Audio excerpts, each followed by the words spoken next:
aunque todo mundo habla de una invasión o de una guerra, la verdad es que ambos países tienen sus motivos para defender su postura ante el mundo, de modo que no podemos hablar propiamente de una invasión o una guerra.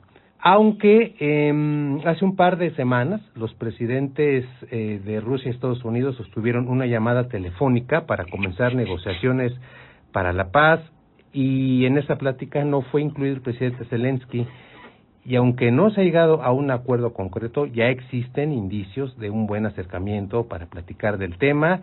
Tenemos en la línea telefónica al historiador Alfredo Ruiz Islas. Buenos días, gracias por acompañarnos. Hola Francisco, gracias por la invitación, como siempre.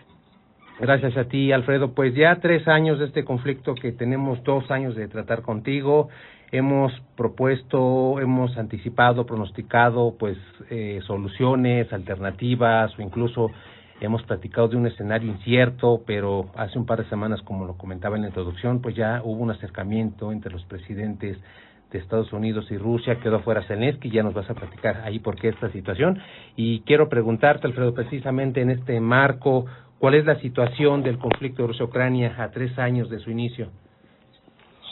Algo que habíamos comentado el año pasado, me acuerdo muy bien, era que se veía complicado como que se recrudeciera el conflicto, ¿no? O sea, que toda esta fase donde había los ataques terrestres, donde había este proceso como de entrada como de guerra muy convencional, que se veía difícil que se repitiera, y efectivamente, ¿no? O sea, lo que vimos fue una guerra de distinto color, de distinto matiz, ¿no? O sea, por una parte, con el uso de nuevas tecnologías por parte de los ucranianos para minar las fuerzas rusas, ¿no? En el Mar Negro, y por otro lado con los rusos apelando a distinto tipo de estrategias, ¿no?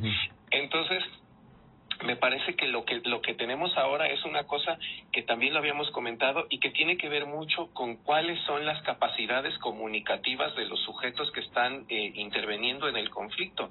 O sea, de qué manera los discursos que emiten, por un lado Zelensky, por el otro lado Putin, y ahora por el otro lado Donald Trump, y del otro lado la OTAN, ¿no? O la Unión Europea, me parece que son muy interesantes y que son como muy necesarios de analizarse, porque ahí es donde está ahora jugándose esto, ¿no? O sea, lo decías tú al principio muy bien, es una guerra, es un conflicto, es una invasión, ¿qué es, no? Y entonces todo depende de qué es para los distintos actores que están involucrados en el conflicto.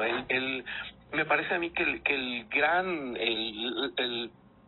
quizá el punto que mueve las cosas esta semana, más allá sí de los encuentros entre Marco Rubio y Sergei Lavrov, tiene que ver mucho con este comunicado que emitió Donald Trump en la semana, donde hablaba de que Zelensky tendría que haberlo pensado antes de meterse en un conflicto. O sea, es una visión totalmente alejada de lo que ha sucedido, pero es la perspectiva que tiene él, y es la perspectiva que él quiere vender, y es la perspectiva que él quiere plantear, quizá ni siquiera al mundo, quizá ni siquiera a Zelensky, pero sí mucho a sus votantes, a la gente que apoya su programa, su plataforma, su agenda, etcétera, ¿no? Entonces, está por un lado Putin se ha mantenido así como que un poco, no diríamos que al margen, pero sí como con declaraciones un poco más cautas, a diferencia de su ministro de Relaciones Exteriores, que sí es como más beligerante, y el caso de Zelensky, que está como perfectamente en un juego en el cual no puede el indisponerse con los Estados Unidos a pesar de las declaraciones agresivas de Trump, y él prefiere como hacer a un lado esto y poner sobre la mesa las conversaciones que tuvo en la semana con el general Kellogg, ¿no? O sea, de cómo seguimos cooperando con los Estados Unidos, necesitamos mucho de ellos. Entonces, es un conflicto que la verdad sea dicha, una cosa es lo que pasa en el terreno, que en el terreno es algo como muy particular, es una guerra, pero lo que pasa a nivel de comunicaciones, a nivel comunicacional, es súper interesante, ¿no? Exactamente, es una posición muy acertada de tu parte, Alfredo. Es evidente que Donald Trump dijo muchas cosas en campaña, ahora tiene que dar cierta imagen. No sabemos en realidad cuál sea el fondo de este asunto, hasta dónde estos acercamientos realmente buscan una solución para este conflicto. Donald Trump, aparte de este conflicto, también habló de Palestina, habló de Israel. Platicaba yo la semana pasada en el caso de Israel que Donald Trump se va a aventar la bronca de desalojar de alguna manera a los palestinos de tierras gazatíes. Entonces, de alguna manera ya empieza a tener intervención el gobierno de Trump y vamos a ver en concreto qué pasa con este conflicto. Y en ese marco quiero preguntarte, Alfredo, ¿qué tan viable es la posibilidad de que el presidente Donald Trump intervenga activamente en el conflicto, como te decía, realmente para resolver este problema?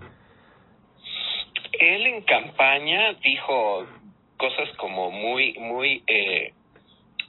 que eran como muy tajantes, ¿no? Uh-huh. Su postura, que además la repitió hace un par de semanas, su postura en campaña era hagan la paz así como están.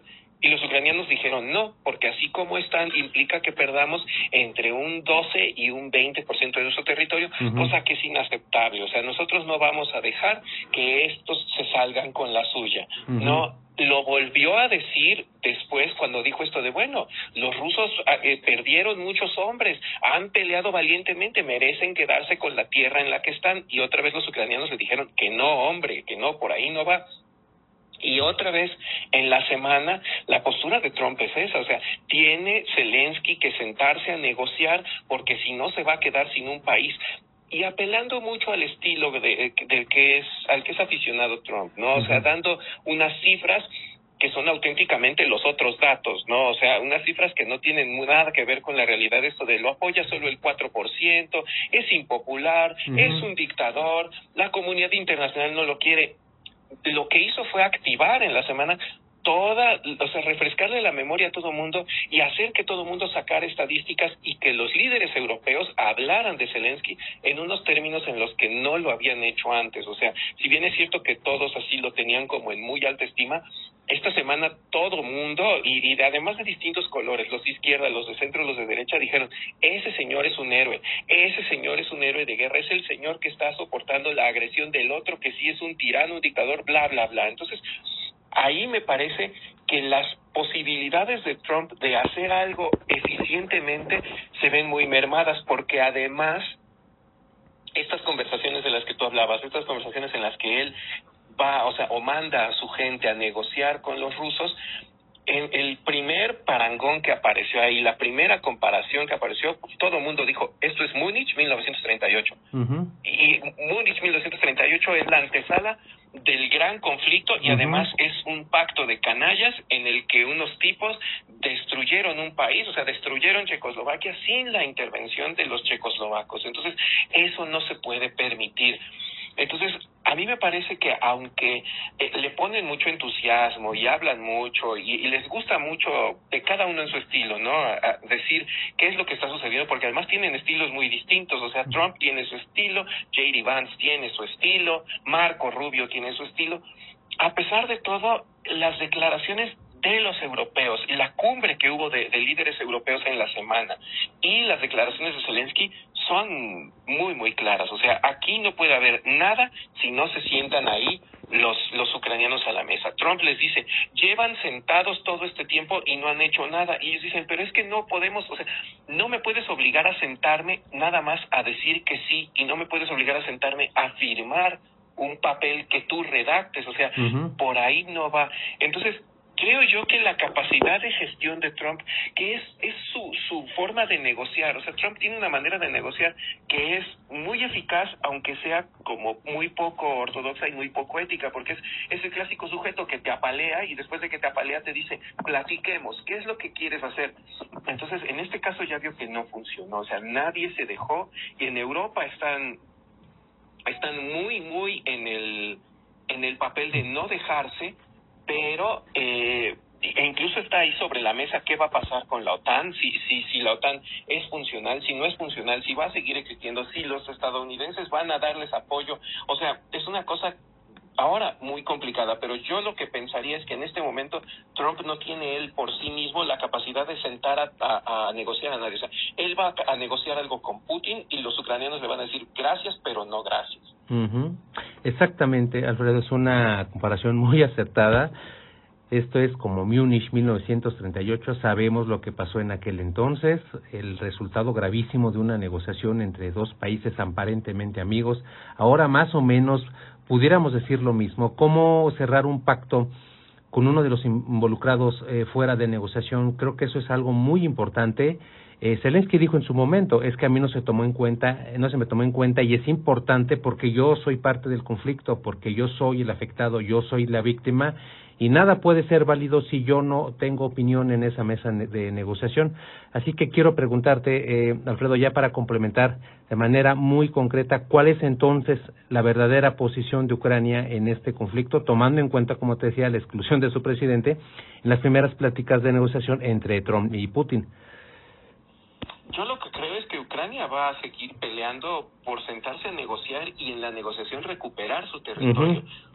No sabemos en qué medida, o sea, ganaron territorio en el campo de batalla, incluso entraron en algún momento en Rusia, pero hay una parte que es como muy complicado que ganen lo que habían perdido antes como tal de la guerra, o sea, lo que perdieron en estos referéndums, ¿no? O sea, por ejemplo, Sebastopol y la franja esta franja de Crimea, me parece que es muy difícil que lo ganen, ¿no? Entonces, a lo mejor terminan por decir, bueno, eso no, pero todo lo demás sí queremos, o sea, están ellos la política en Ucrania me parece que está planteada en estos términos de la integridad territorial, ¿no? Y es lo que los europeos han hablado.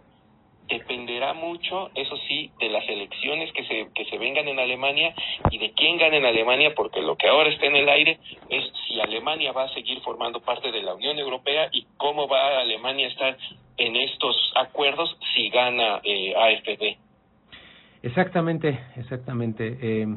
Alfredo, vamos a ver qué ocurre en el futuro. Hemos platicado aquí en un sinnúmero de veces que el tablero geopolítico es muy incierto, que un conflicto en cuanto a su continuidad, en cuanto a la suspensión de todas las consecuencias, pues depende mucho de otros factores, de otros actores. Coincido contigo, vamos a ver qué pasa en Alemania.